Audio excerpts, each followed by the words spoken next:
Opportunity. I'm joined today by Sarah Troll, who's going to do the bulk of the training this afternoon, and we're happy to take questions. You can either put them in the chat, or if you're comfortable at the end doing them verbally, I think that is fine too. I just wanted to note that we will be recording this training, so the questions will be, answered and probably read aloud so that people have a chance to understand the question and then hear the answer. And the recording will be made available on the HOPE website down the line. So moving on to the next slide, we're just going to give an overview of our HOPE Task Force goals, which are to measure the success from the desired program and initiative, benchmarks and deliverables, professionally and comprehensively assess opioid use within DuPage County, and recommend effective and actionable policies, initiatives, and programs, just keeping in mind that these task force goals are driven by our framework that the HOPE Task Force has identified kind of as the guiding principles of where we want to put our resources and actions and see change. So the goals are driven by the framework, and you can find more information on that on the HOPE website. So with that, I'm going to turn this over to Sarah Troll for the next slide, and we'll get started. Great, thank you, Mila.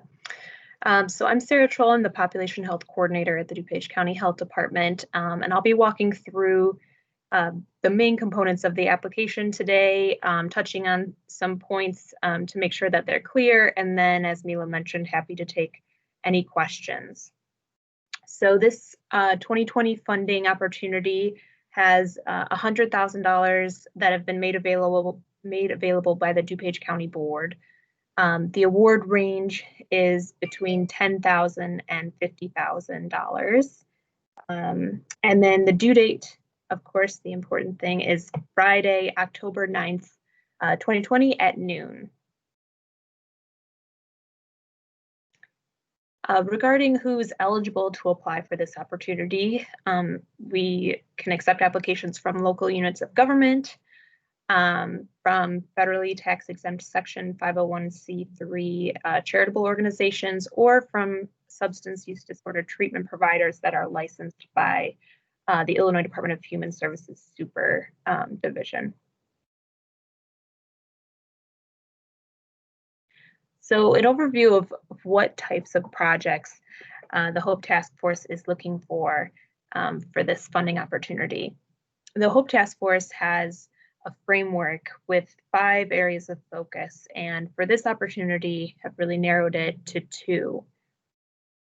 So the 2 framework areas that the projects should focus on is overdose response and treatment and recovery, including harm reduction.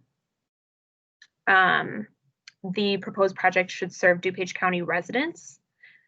So if the organization is based near the border of DuPage County or might serve residents outside of DuPage County, they should describe within the proposal how they are making sure that the project is going to serve majority DuPage County residents. Applications proposing innovative strategies are desired. So really looking for creativity and new strategies for this issue, but noting that if clinical care is involved, of course, we want to be using evidence-based treatment practices. So kind of balancing innovation with evidence-based. The proposal must be for a new project or an expansion of existing project. So not funding kind of existing operations or programs that are running already, looking to make strides with the funding by either expanding something that's going on or doing something completely new. And I see we had a question. Mila, do you want to answer that now, or do we need to get back to Elizabeth? I think we can maybe do it at the end if that's okay. Sure, that's fine. So just continuing a few other kind of housekeeping items is that any organization that's going to be funded by the HOPE Task Force will be required to submit a progress report and a final report. So just knowing that those pieces are going to be required if awarded. And then the project period duration can be a length of time up to 12 months between January 1st, 2021 and December 31st, 2021. The application form is posted on the HOPE website, and it's a link to SurveyMonkey. The actual SurveyMonkey survey is very brief. It asks just general questions about the applicant. So the name of the organization, the address, which of the 3 eligibility criteria the organization meets, and then you're uploading a PDF of your project narrative and budget narrative. So SurveyMonkey is not something that you can log in and save your application as you go, but the actual SurveyMonkey component is very short. So I would suggest focusing on, writing your project narrative, putting your budget narrative together in Word, and then when all of that is done, getting ready and uploading it all to SurveyMonkey. That should be pretty short. You will receive an email confirmation after you submit to SurveyMonkey, but it will be from a staff member. It won't be automated from SurveyMonkey. So give us about 24 business hours to confirm that we've received that application. And if you haven't received an email at that point, reach out to us and let's make sure that it's been received and submitted.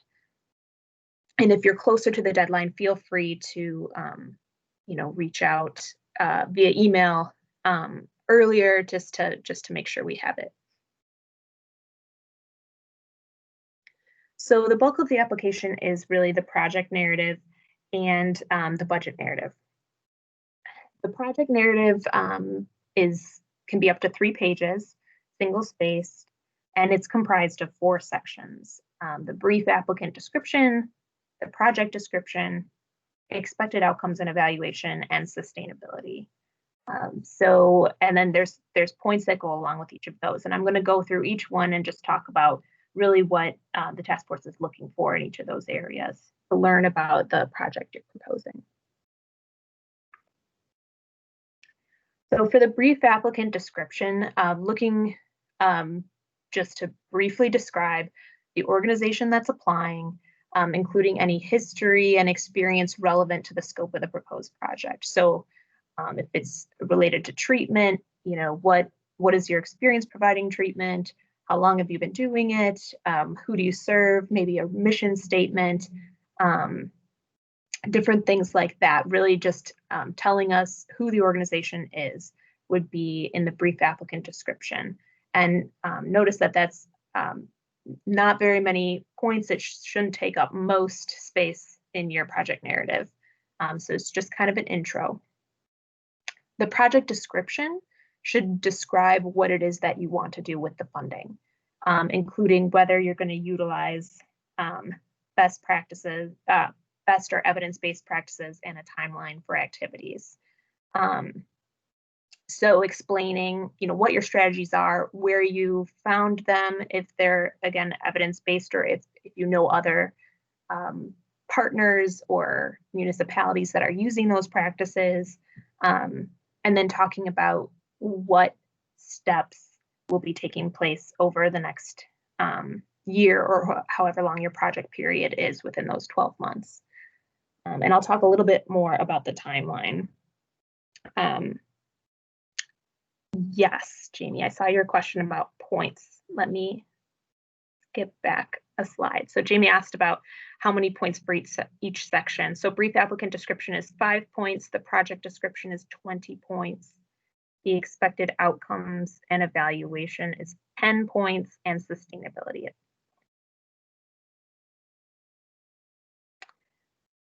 So for expected outcomes and evaluation, we want you to describe the expected outcome of the project, including specific measurable objectives, and I'll talk more about that on the next slide.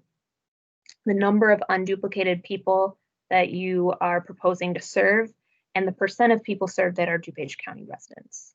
So again, I'll talk about the measurable objectives in a second. As far as number of unduplicated people served, this is, of course, kind kind of a projection or an estimate, but really just wanting to get a feel for what kind of reach you're expecting. Is this a program that you is really diving deep and you want to serve 10 people, or are you, serving, thousands of people through some kind of communication campaign, or are you training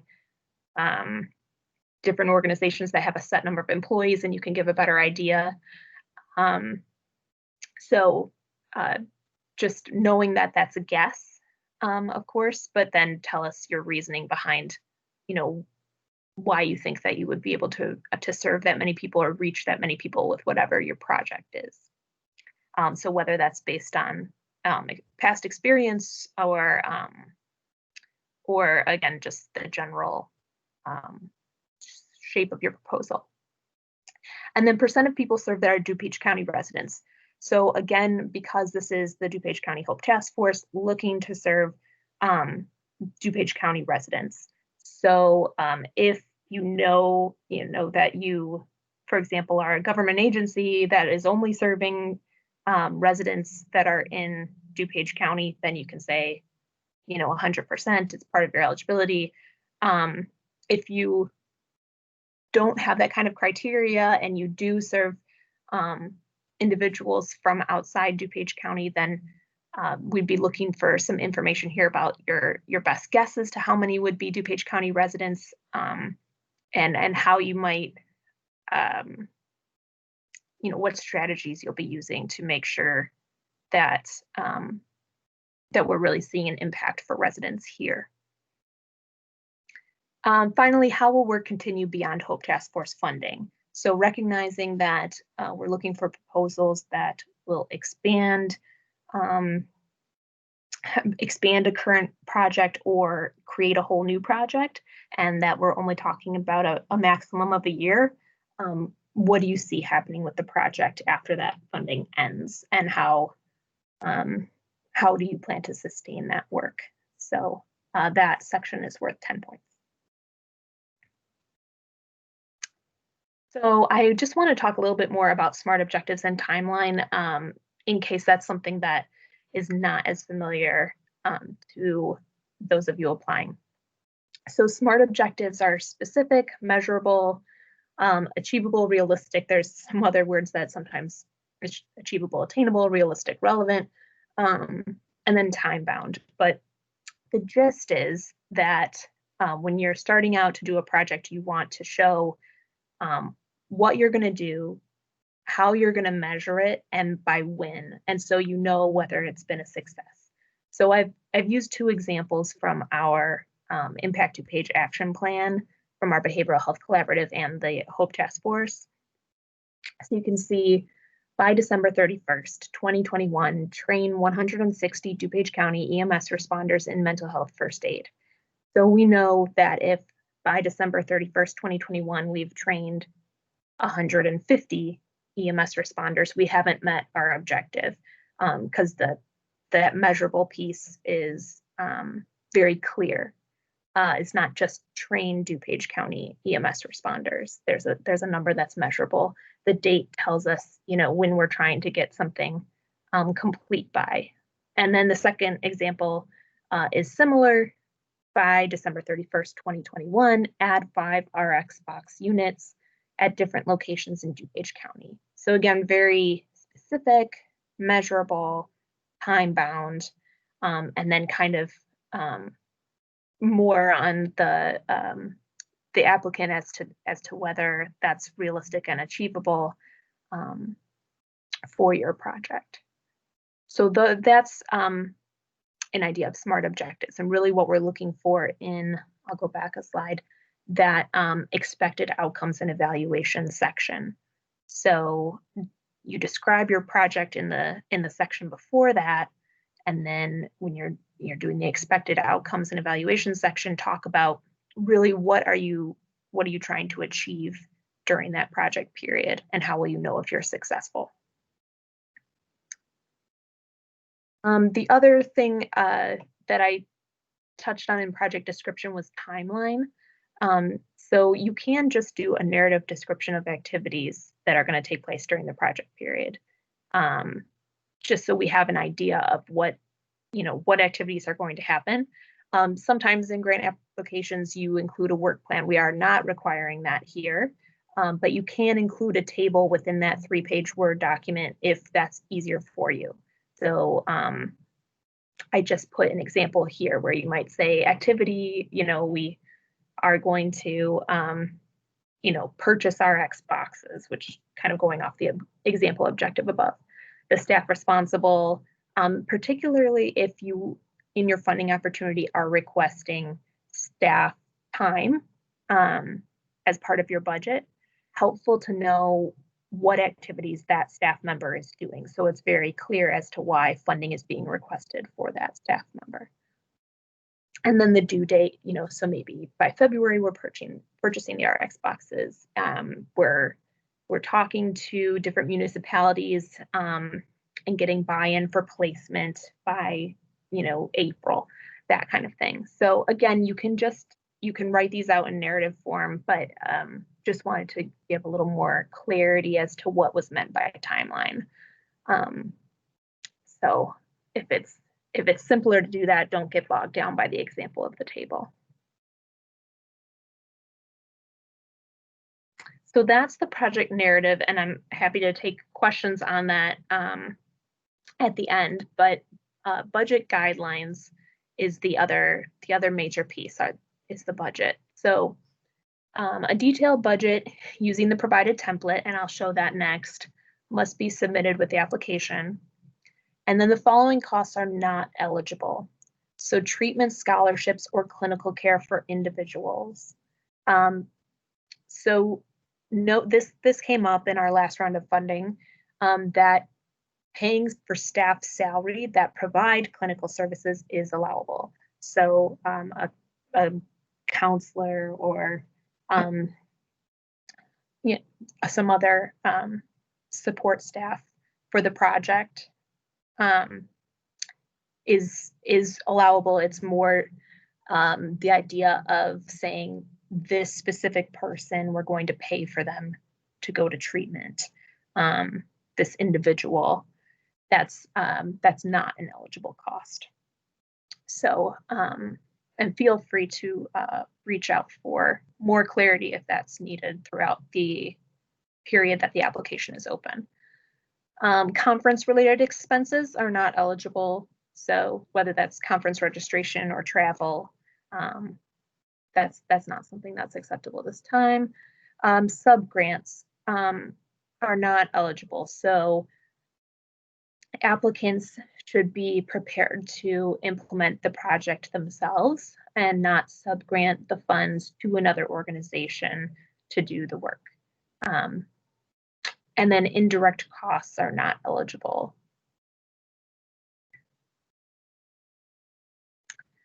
And here's the budget narrative template. So you are required to use this template. There's a Word doc available on the HOPE website. And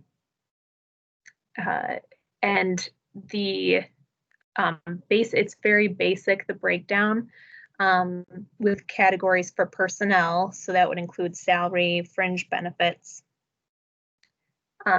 mileage, equipment, which would be anything over $5,000. So if something is less than $5,000, it would go in supplies. Contractual. So again, you shouldn't be doing a sub-grant to another organization, but there can be contractual costs. And then other, whatever doesn't fit above. And then going across, looking at the columns, you would put the requested amount. So maybe you're requesting, $25,000 in salary.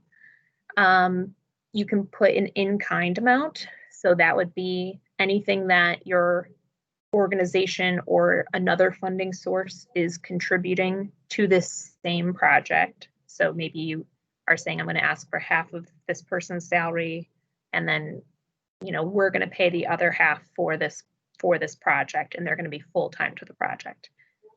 In-kind or match, which is basically the same thing, is not required. So note it just says if applicable. So if that's not pertinent to your project, there's no need to fill out that column, but wanted to show a spot. If you're leveraging other resources, there's an opportunity to show that here. Then the total. So that would be requested amount plus the in-kind amount. And then your narrative. So just typing briefly there how each item is relevant to the proposal. So the salary of this person, what will the person be doing? You know, the counselor is going to provide services or lead XYZ group. You know, mileage is for the counselor to drive back and forth to these groups. Maybe you're purchasing a laptop, which would probably be in supplies. But you would explain, you know, what the laptop would be used for, or supplies if you're purchasing, you know, naloxone or something like that, describing the unit cost, how many units you're going to buy, that kind of thing. So narrative is where you really explain why that thing is in your budget, and then totaling everything down, and not having to total the narrative column, obviously. So that's just, it's very simple layout of the budget. I think, yeah, that's the last slide. So then at this point, happy to take any questions about any of that. And Elizabeth, you had mentioned earlier to kind of review the applicant criteria. So Sarah, I don't know if you can run back to that slide a moment. And this is slightly different than last year, but local units of government, federally tax exempt 501c charitable organizations, and then substance use disorder treatment providers licensed by Super or the Illinois Department of Human Services are the target applicants. So I believe an FQHC, if they are licensed by Super as a treatment organization and fall into that category, that would make them eligible. Thank you. Sarah, do you have anything else to add to that for the applicant? No, I don't. And if there are other questions, if Mila, you could read them, because I have the slides full screen. Oh, sure. I actually put one in there. So going back to the treatment line of thinking, mileage to pay for a client to go to treatment, so for their transportation, is allowable. I've had that question before, and I believe that is correct. I believe so. It's not in the exclusion criteria, and it's not for clinical care. So it's like a supportive care. Yeah, supportive. And then there was a question about if you're within the applicant criteria. So let's say you're a municipality, but you're looking to become a 501c or another applicant that meets this criteria, is that allowed? And that would be allowed. So for example, if you're a village or a police department and you want to put those funds into a 501c organization, that would be allowable. I think the only time that would change is if you were to put those funds into a agency or category that isn't within these guidelines. So like a for-profit, for example, would not be allowable. Sarah, do you want to expand on that? Just noting that the applicant is basically the same, like that it's not a way to subgrant, but that the applicant is the one changing their status during the project period. Like if they were a governmental entity and then changed to a nonprofit versus giving all of the money to a different nonprofit than the one that applied. Yeah, and then maybe to go a step, distinction. Yes, and then maybe to go a step further, if you were to be providing funds to another organization, that organization would still have to abide by the budget guidelines here. So that, you know, organization that you're providing funds to could not pay for treatment for an individual, but they could do supportive functions or, data sharing or some other piece, but they'd have to follow these same budget guidelines. Yes. Yes. And Sarah, there's another question about marketing as an allowable expense. Yes, that's allowable. I think we've covered all the questions. Are there any other questions on the budget narrative, the project narrative, or anything about the application itself? Hi, I'll just speak up since I don't think there's a lot of people here. If that might be the easiest. Do you have like a target number of grants that you're looking to fund, or it was $100,000 is the overall funding available, right? Correct. $100,000 is what's available. $10,000 is the minimum, and then 50,000 is the max. I don't think beyond that that we have any kind of I guess goal for the number of applications. I mean, certainly we want to fund as much work as possible, generally speaking, but there's no target for the amount of applications Okay. to fund. So, but it could be capped if there's two proposals and they're each for $50,000 and they're deemed good projects to fund, that would be it. Then you'd fund two, right? Or say there were. Oh, right. Okay. Thank you. Mm-hmm. Mila, anything to add to that? No, I think you explained it. I think there isn't a design on how many grantees. It's more based on the outcomes.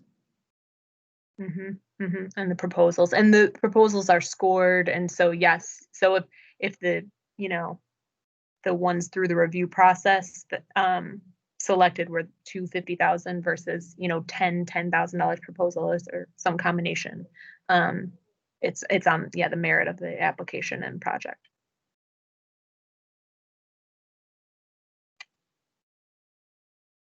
And then was there another question that came through me? Just asking about the number of applicants last year. I believe there were.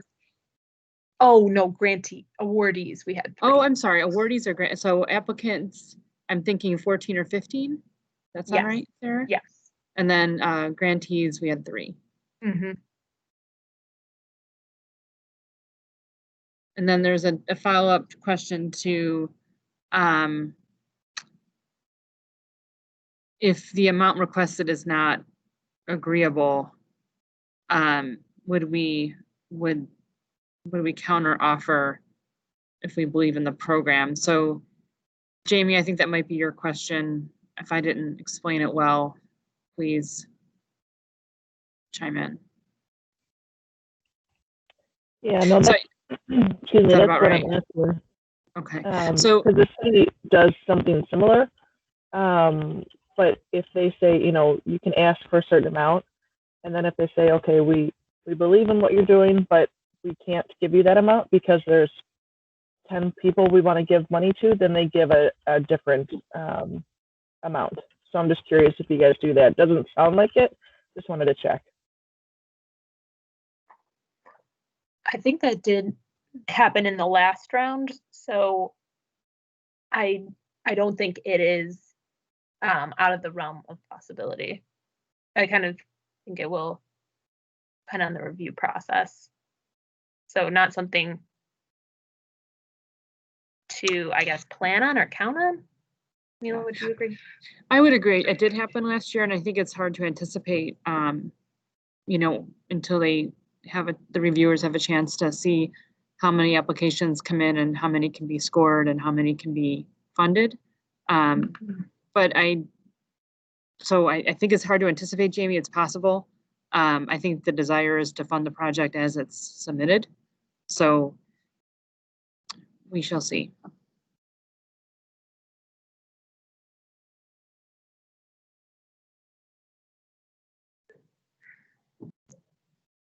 Any other questions?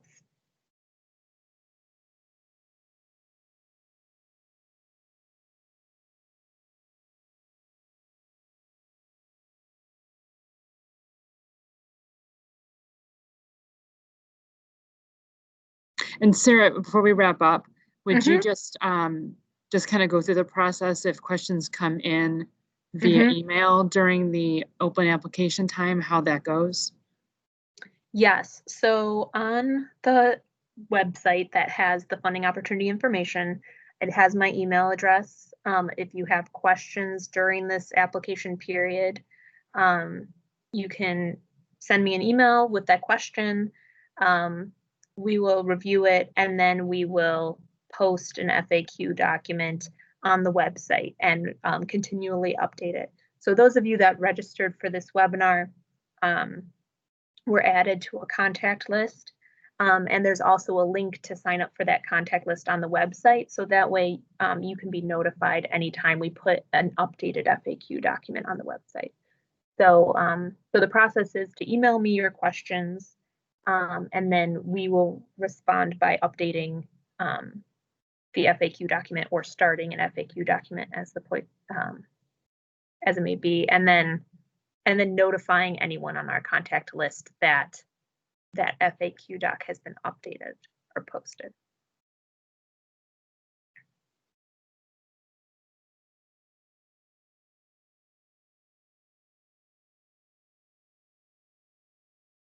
Any other questions?